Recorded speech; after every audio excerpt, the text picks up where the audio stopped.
Bonjour à tous et à toutes. Comme je vous ai promis la dernière fois de vous présenter le plat qui peut accompagner la salade du poivron, c'est une sautée de pommes de terre. Elle est très facile à faire et très bon avec le goût de l'ail et les oignons, comme elle peut être un plat très pratique pour les pique-niques. Les ingrédients: 1 kilo de pommes de terre coupées en dés, un gros oignon coupé finement, 6 gousses d'ail coupées en tranches comme vous le constatez. La quantité de l'ail c'est très important dans cette recette.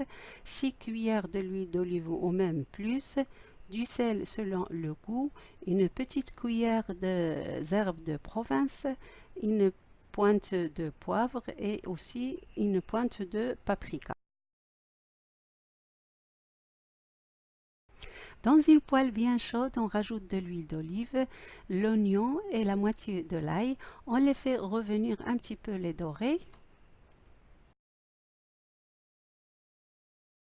Et bien sûr, après, il faut rajouter les morceaux de pommes de terre, le sel selon le goût, une petite cuillère de paprika pas pleine, le poivre aussi selon le goût. On peut rajouter les herbes de province. Ici, on n'aime pas, on peut ne pas le rajouter. Il faut mélanger le tout, mais après, il ne faut pas y toucher. Comme vous savez, les pommes de terre sont trop fragiles. Moi, je veux garder les petits morceaux. On rajoute quelques cuillères de l'huile d'olive, 2 à 3 parce que c'est important, ça donne le goût à cette recette de pommes de terre. On rajoute 150 à 200 millilitres d'eau, le reste de l'ail.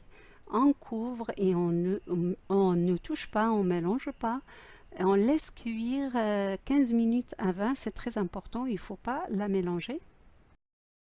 On fait ce geste pour savoir si ils sont bien cuits.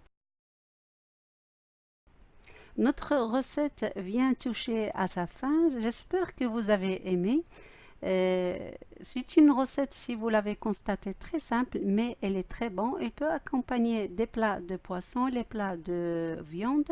Comme je vous ai dit, elle est pratique pour les pique-niques parce qu'on peut la manger tiède et froide carrément.